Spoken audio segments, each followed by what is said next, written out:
Darling, oh darling, it's time to wake up. It's time to get up and do that thing in the garage. Darling, oh darling, it's time to wake up. It's time to get up and do that thing in the garage. You know that you can do it. We'll help you see through it.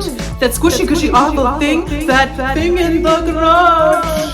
Darling, you can do it. Get up. Do the thing, that thing in the garage. Darling, the mice and the rats are going to build a small hotel inside of it. And they will lease it out to cockroaches. Darling, it's time to get up. Because everybody wants to know what you'll do that thing in the garage. Not that thing, darling. That thing, darling. Get on up and do that thing in the garage. Darling, it's time to wake up. It's time to wake up and do that thing in the garage. Darling,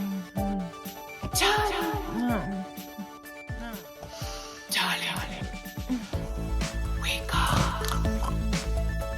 The thing in the garage.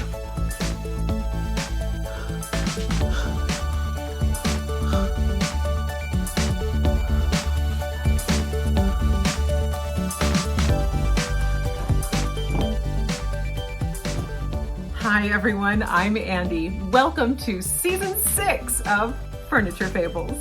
Most furniture fablers have got a thing out in the garage that they've been avoiding for some time. Maybe it was in worse shape than they had originally realized. Perhaps it's no longer inspiring them, or maybe there is a specific issue that they are not all that confident in tackling. And so it sits, gathering dust, attracting insects and rodents, weighing on the conscious and subconscious mind.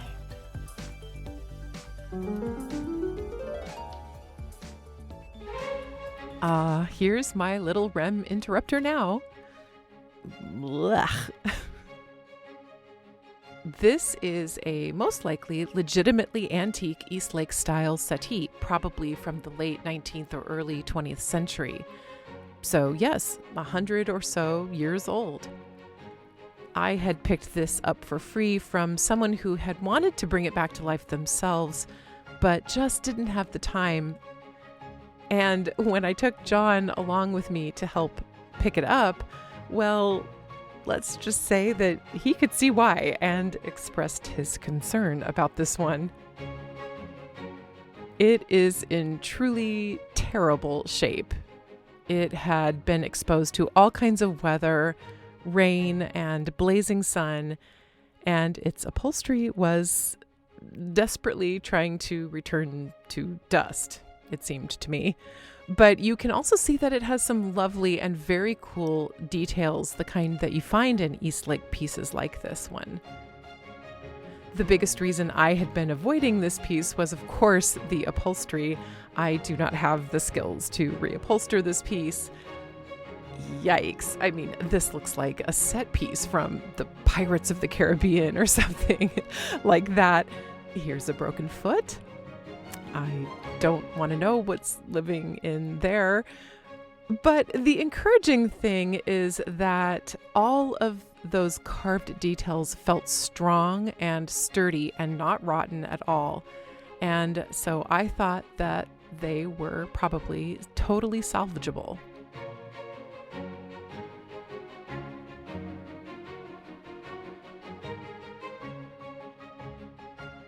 And so, taking a very deep breath, which I probably shouldn't be doing too close to this extremely gross piece, I began. I started by bringing the settee outside onto a large tarp.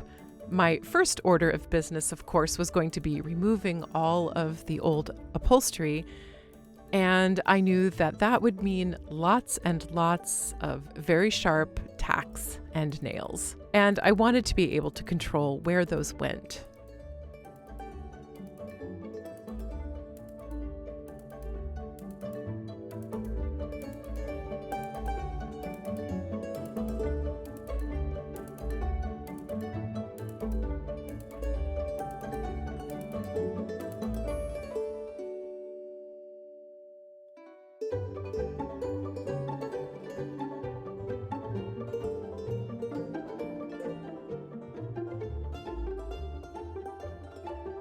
I let Vinny the dog hang with me for a little bit. He was guarding his ball so very well, as you can see.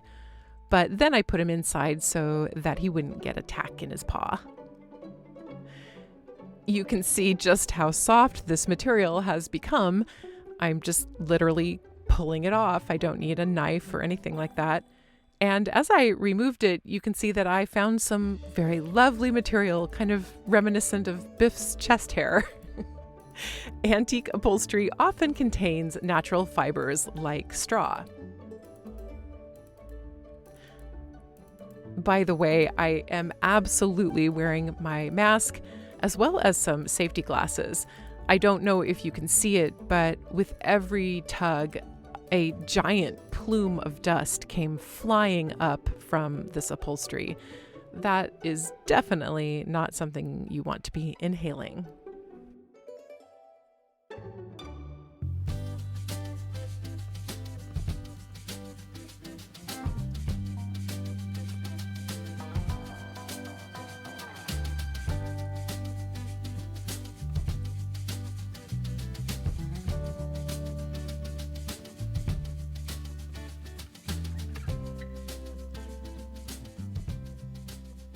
Wow, look at these old springs tied with string. Pretty cool. Okay, I flipped the settee onto its back and then I removed that first layer of the bottom. And then I did the first of a few cleanups. I think that of all the furniture I've ever worked on, this one takes the cake as far as the most demoed material.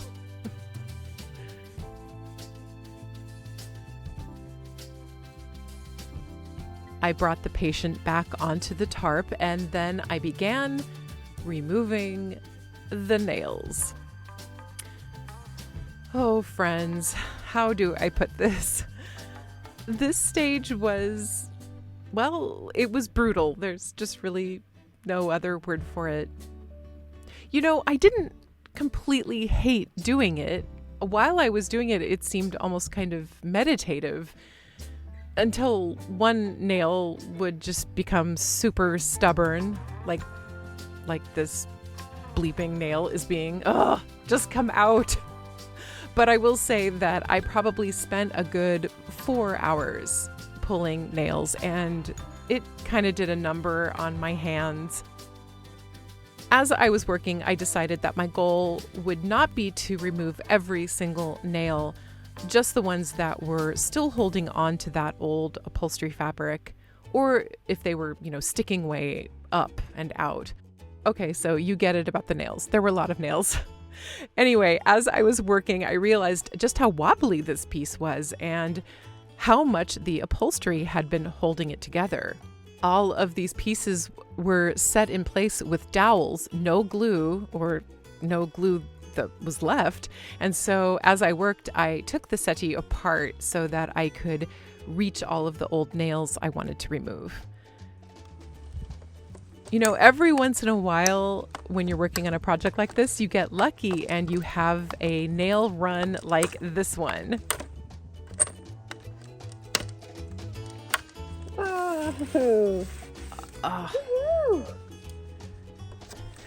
Yes, I was very excited. Wow. It's so great when they all just come out like that. I continued on taking the piece apart. Just remember, if you ever decide to tackle something like this, just keep repeating to yourself, it's going to look way worse before it starts to look better. Okay, time to remove those ancient, very rusty springs. The strings were so soft that they just tore right off, and I lifted that spring bed out.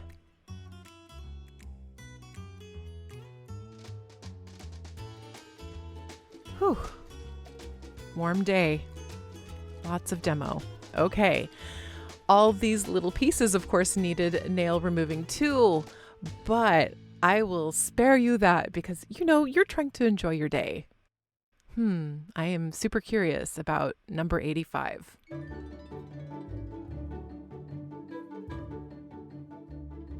Okay, end of day, time for another cleanup. One piece of protection equipment I did forget, work boots. Yep, those are nails in my sneakers, which luckily have pretty thick soles. Yeah, my little buddy here is no joke, friends. I am pooped. Okay, the next day I came out refreshed, no bad dreams, ready to finish up the demo on this little bench. I used a knife to cut away all the base banding, and no big surprise, here you can see that the front bar is now loose.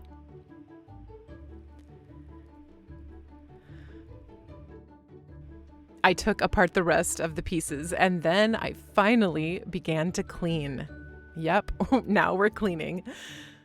I just used a little water and a sponge daddy, and as I worked, I sprayed a little bit of simple green on as well. This actually is their lavender version, which, side note, I really liked the scent of this. And I began to carefully get all of the dust and scum off of the bench.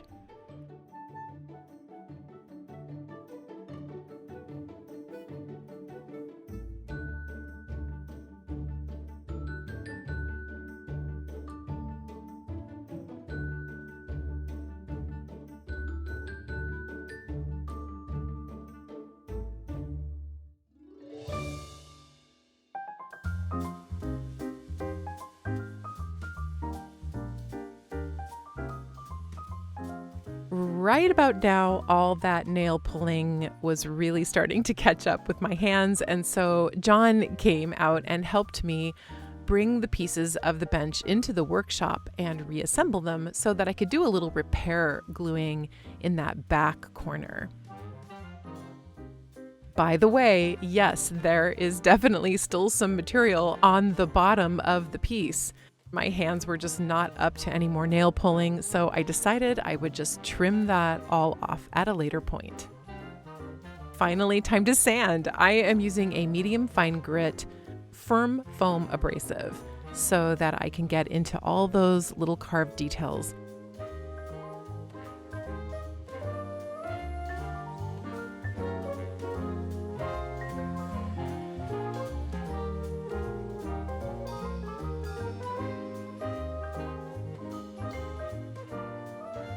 And it can be really hard to tell what the species of the timber is when it has been so weather-worn. I don't know. What do you think at this point?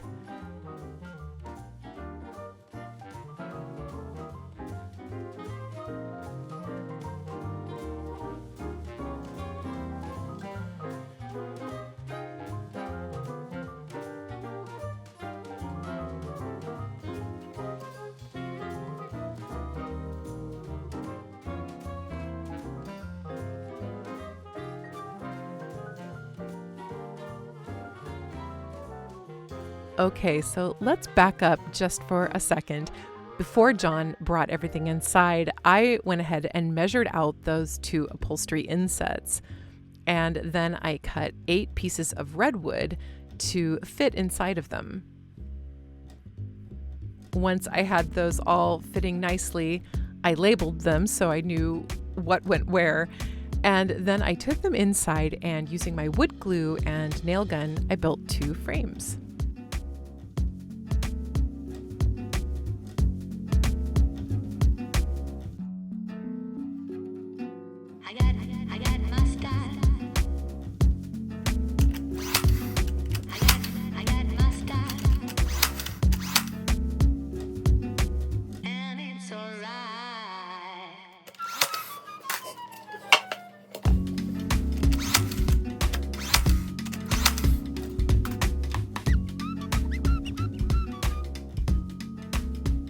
Once those were dry, I traced them onto some plywood I had left over from another project, and then I cut those down and then glued them onto the bottom of my frames.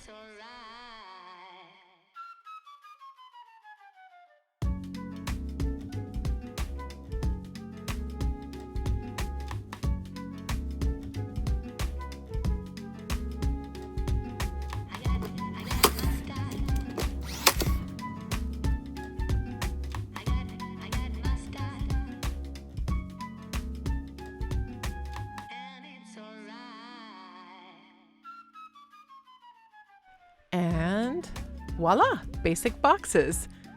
So as I lined these two lovely boxes with some plastic, why don't we talk about my approach to this settee's restoration, which, as I'm sure you're starting to guess, is not going to be a true restoration, as it won't be involving any upholstery, but instead be more of a redesign / repurpose. I decided to take some inspiration from a piece I did a couple of years ago, right around this same time of year. It was a console table, and the previous owners explained to me that the original marble top had been destroyed in a move. Instead of trying to replace that top, I decided to create a succulent garden in the top inset portion of the table. This piece can go inside or out, and I call it the living console. It was kind of a birthday present to myself. It's still on my front porch, and I absolutely love it. I can deck it out for whatever season or holiday it is. If you want to see its story, I'll include a link in the description box. So, using the living console as inspiration, I got out some 1/2-inch hard cloth wire, and I covered each box by stapling the edges and then trimming the excess.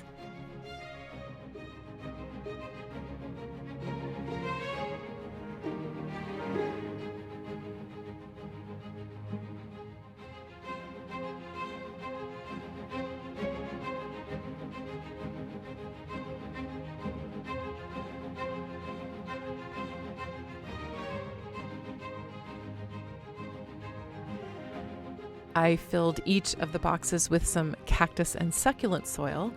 You can see I'm just kind of working it through the wire mesh, and then I give the box a good shake to make sure that the soil is level. And then I got out my babies. Oh my goodness, so pretty. So pretty. So I am going to trim out some holes in the wire mesh, and then using a wooden dowel, I carefully tucked those succulent roots down into the planter.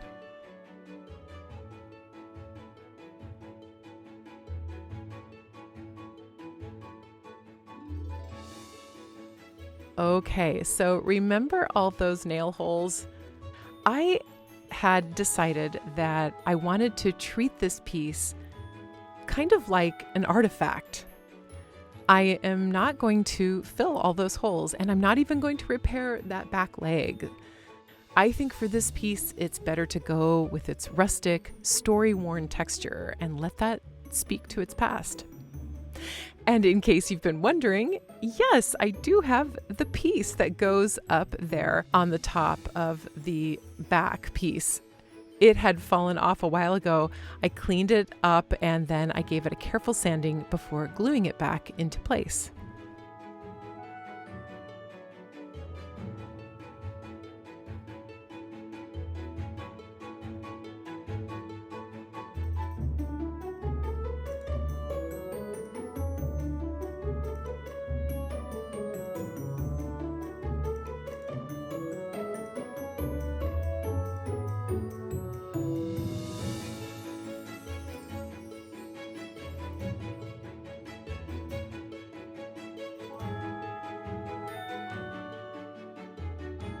Wow, still repairing.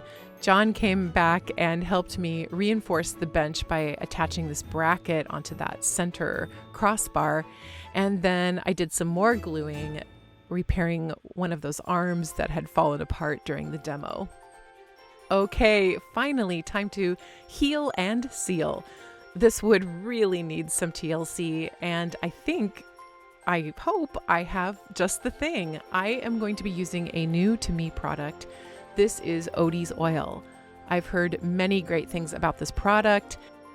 It is a food-safe, solvent-free, non-toxic wood finish and stabilizer. Apparently, you can use it on all kinds of things, including leather, concrete, plastic, and metal. Odie's oil says it's great for interior or exterior applications, which is great for a project like this, and that it blocks UV light. It's supposed to be very simple and straightforward to use. I am using one of the recommended applicator pads. You can use a white rag or even some steel wool, and after you let that soak in, you buff it off. They say you don't have to wear gloves or a mask. The smell is very reminiscent of what a spa kind of smells like. I thought it was quite pleasant, but it was strong, so I decided to go ahead and wear my mask.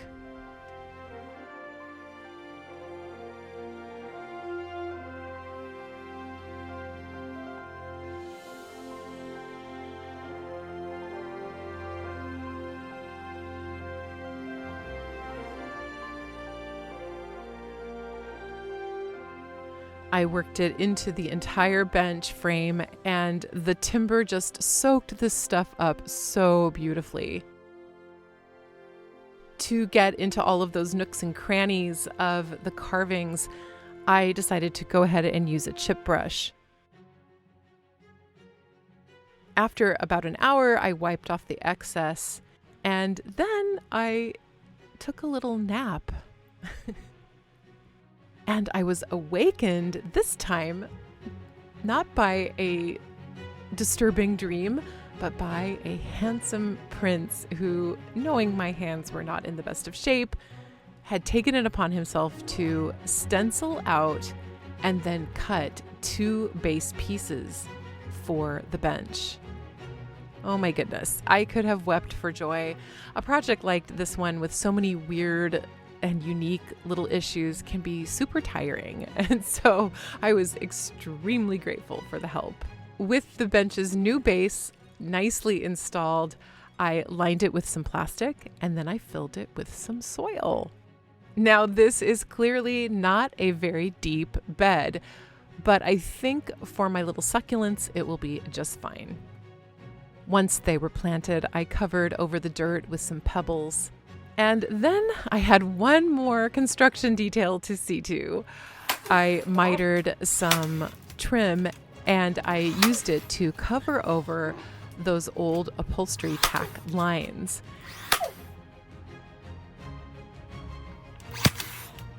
And then I gave those frames a quick sanding and a wipe down. And then I got out this Minwax stain and poly in one. I gave my chip brush a trim to give me some better control, and I added 2 layers of that product to my frames.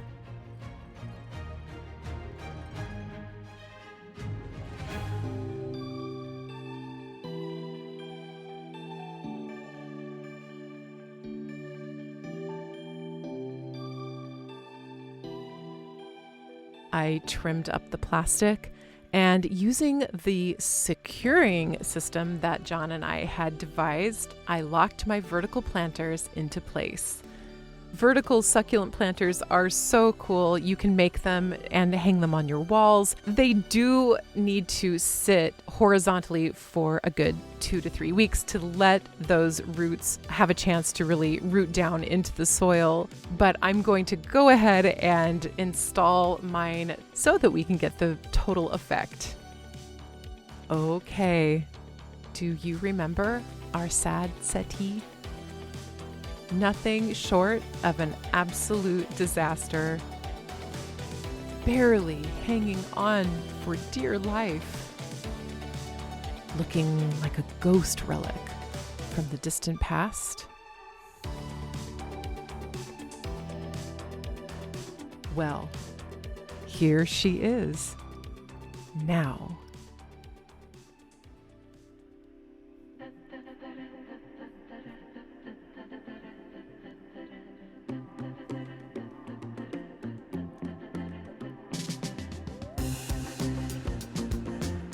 Wow. I think she's come back to life. Her refreshed timbers glowing, we can once again see that stunning craftsmanship of a piece built over 100 years ago.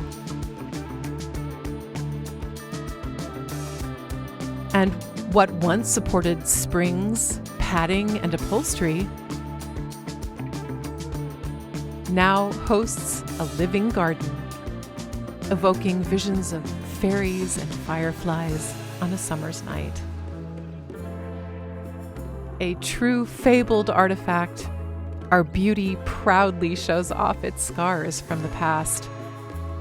And who knows, maybe one day it will dress again for the indoors. But in the meantime, this living bench is my birthday dream come true.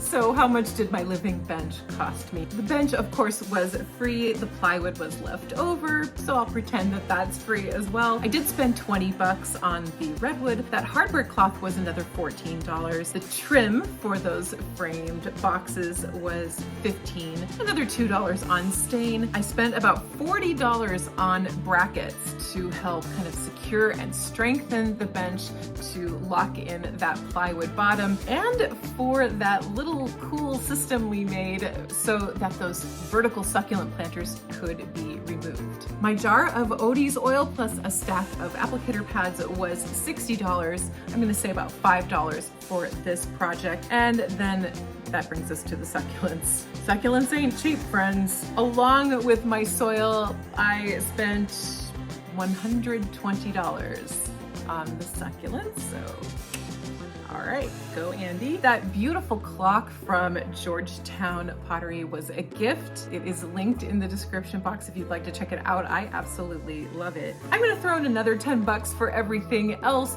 Rags, nails, glue, sanding pads, etc., bringing my total out-of-pocket cost to $226. So happy birthday to me, woohoo! Spending money on the things that count. Plants.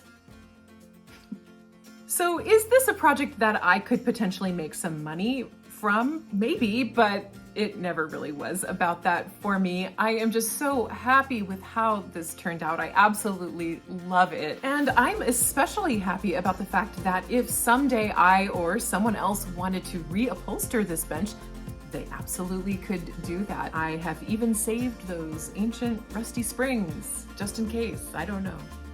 Maybe somebody wants those springs. I don't know. So what do you think? Did the living bench live up to the living console? Were you hoping for upholstery? Or would you have gone a completely different route with this very ancient settee? I hope that you enjoyed today's fable. If so, please make sure to give me a thumbs up and hit that subscribe button so you don't miss any future trippy dreams. Thank you so much for joining me, my friends. I will see you next time for more Furniture Fables.